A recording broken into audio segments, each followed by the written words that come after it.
Hi everybody, Matt and Siobhan from Banana... Tom after all. Today we're in Halifax.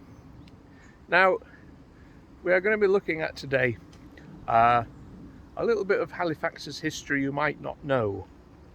When it comes to famous UK serial killers, quite often you associate them with a specific address. For example, Fred and Rose West at Cromwell Street, Dennis Nielsen, Melrose Place. One of the most famous addresses of all serial killers is 10 Rillington Place in London, where John Christie carried out his murder spree. But did you know that from birth to nearly 25 years, Christie lived here in Halifax? So in this video, we're going to walk around and look at before 10 Rillington Place, the John Christie story from Halifax. John Christie targeted young women throughout the 1940s and 50s. He would become infamous as one of the UK's most prolific serial killers and has 8 victims to his name. 70 years on, the story of Christie at 10 Rillington Place is still shocking.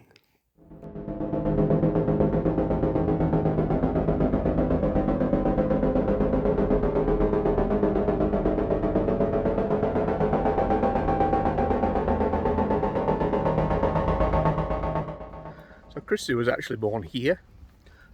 Just behind these trees is a place that's today called, unfortunately named, Black Boy Farm. But back in 1899, when I was born here, it was called Black Boy Inn. It wasn't here for very long. It moved out after about 2 years. And famously, apparently, it was the lodging house of another famous murderer, Dr. Crippen. But whether that's any truth in that, I'm not sure. Maybe you can let me know.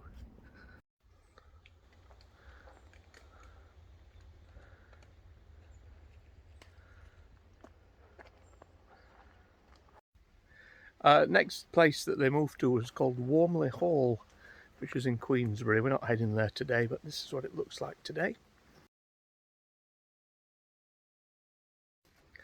And then they moved to Boothtown at the top of Halifax, specifically a place called Iona House, which we'll go past in a minute.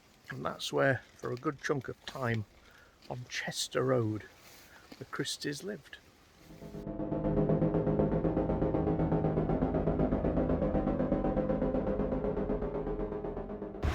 Okay, so we're coming down into Boothtown now, and this factory in front of us, famously, where cats' eyes were created many decades ago. Yes, really.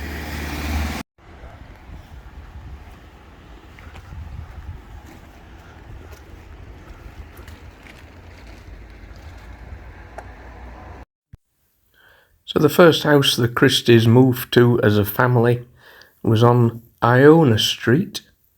It was just up here to the left. It's now a new building, but this was the location of Iona House, which they moved to in 1907. At the bottom of Boothtown is Dean Clough Mills. This is where John Christie's father Ernest worked as a carpet designer.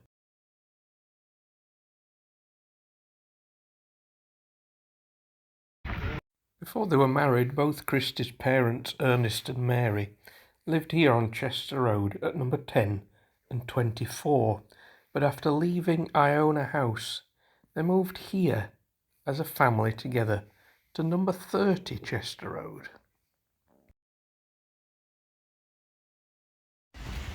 So this is Crown Road, which is where Boothtown Primary School used to be. It was in the location here, and Christie attended here. He also attended Sunday school at All Souls Church at the bottom of Boothtown Road, Still a fairly magnificent looking building. And later he came here to what was the Halifax Secondary School. This was previously known as Clare Hall School and also Halifax High, but in the last 20 years it's been turned into apartments. Still an impressive building, and look here, you can see the entrance for the boys. Would Christie have gone in through here? The next house the family moved to was further down Chester Road, down to number 67.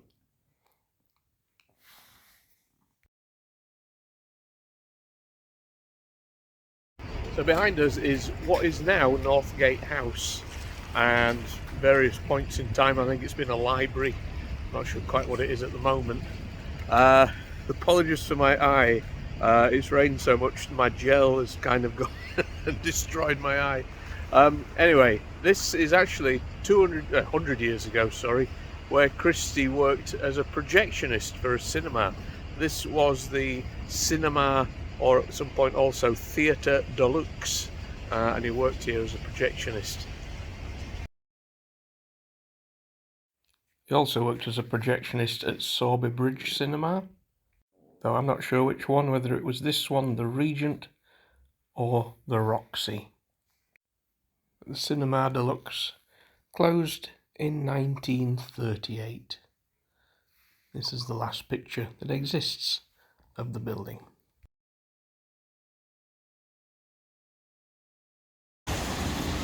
Okay, so this is a bit of a filler for this video. Behind us now is what is called Attic Nightclub, previously known as Liquid. In my time it was known as the Coliseum Nightclub, but over 100 years ago this was also a cinema. This was the Picture House Cinema. Now, believe it or not, it's just about to reopen again. It's been closed for a little while. I think it reopens this week. However, there's an interesting little ghost story here.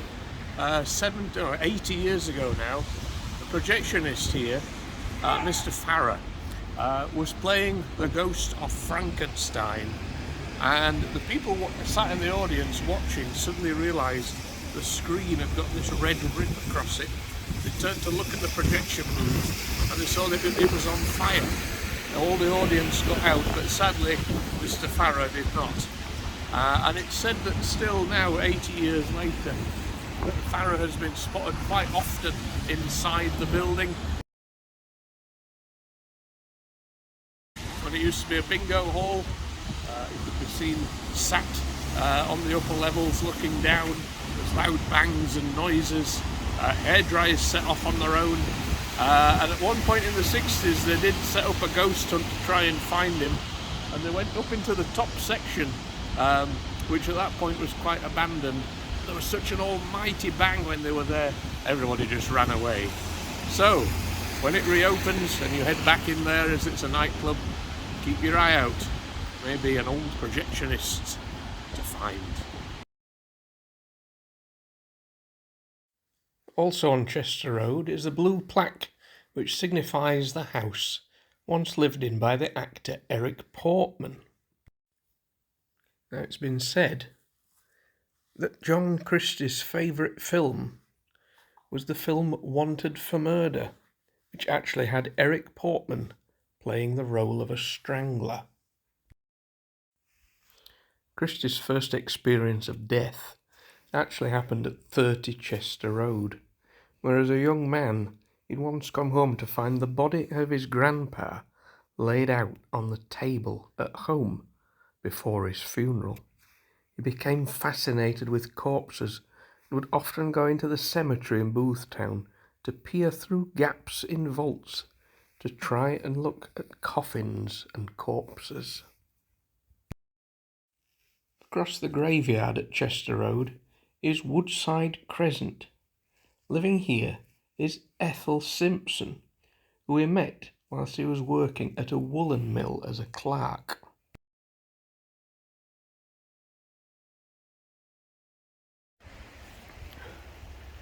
So out of the graveyard into here. These streets are all called Woodside. That's Woodside Place.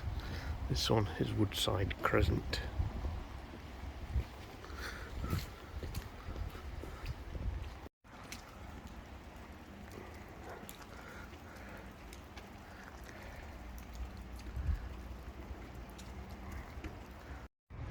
So this is the old registry office. This is where John Christie married Ethel.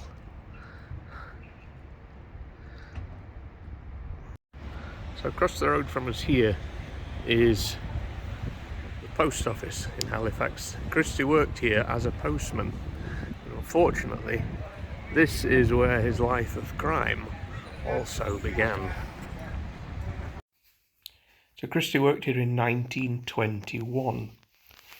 And whilst as a postman, letters started going missing. An investigation was launched, and one of the missing letters was found in a public toilet, which had been in Christie's delivery bag. On a search, they found 4 postal orders on Christie himself, money orders, cheques, all coming to several £100s. Christie would go on to appear at the Magistrates' Court in Halifax, and was sentenced for his crime to 3 months in prison between April and June 1921. Okay, so the weather's just turned against us at the moment. Is this Christie himself trying to stop this video happening? No, it's just the weather. We'll get back onto it in a minute. We are still in Boothtown, but we haven't quite made it to Chester Road yet. I wonder if there's a cafe open somewhere. It's a cruel summer.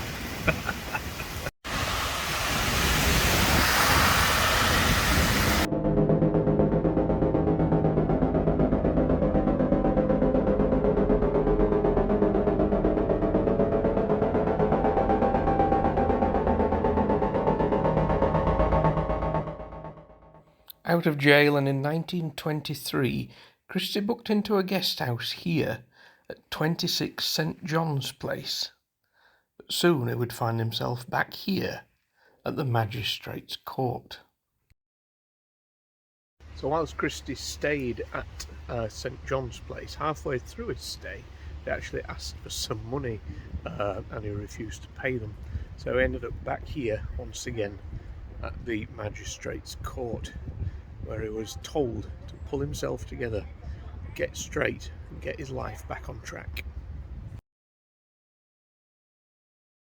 However, instead, Christie decided to leave Halifax and move to Manchester, but one night returned to Chester Road one last time, breaking into his parents' house at night, stealing jewellery, and fled to London to 10 Rillington Place. And it was in 1943 that Christie then committed his first murder here at what becomes one of the UK's most notorious addresses. Sadly, amongst the 8 victims that he has, victim number 5 was his very own wife, Ethel Christie, from Woodside Crescent, who'd rejoined her husband in London some time later. 70 years on from his crimes and his eventual hanging, there are still today films, TV series and documentaries that look at the crimes of John Christie and how it shocked the nation and continues to shock today. The police even went back to Chester Road, to number 67 where Christie had lived. Across from there are allotments, and they decided to dig up the allotments to assure that no unknown victims of Christie were here. They found nothing.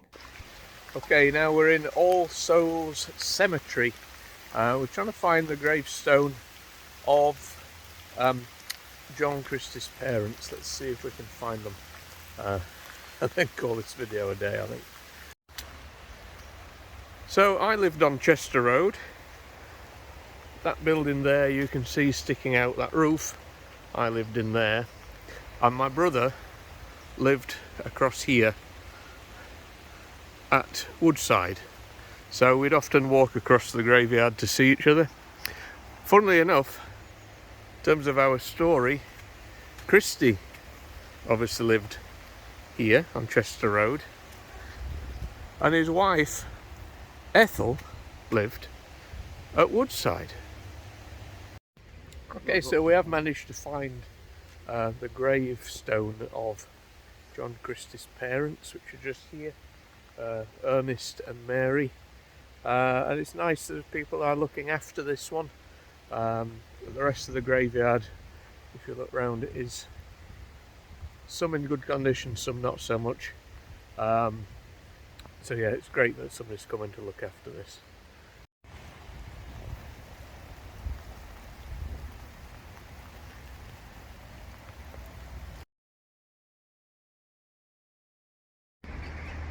So of course, 5 years after his last visit to Halifax, when he broke into Chester Road and left for London, obviously things take a very sinister turn in the life of John Christie, as he lives at 10 Rillington Place. Now obviously that is a whole different story altogether, and it's not one for this video. This video is purely looking at Christie's life in Halifax itself. So yeah, didn't really leave a mark here as such, but still got up to bits of mischief along the way. Yeah, it's an interesting story to cover, I think, because it's not a bit that's looked at when you think of Christie. It's Rillington Place. So I hope we've done it some justice. Apologies that the weather has stopped us in various stages from doing everything we want to. So we'll leave you here from Halifax, and we'll see you very soon for the next video. Take care.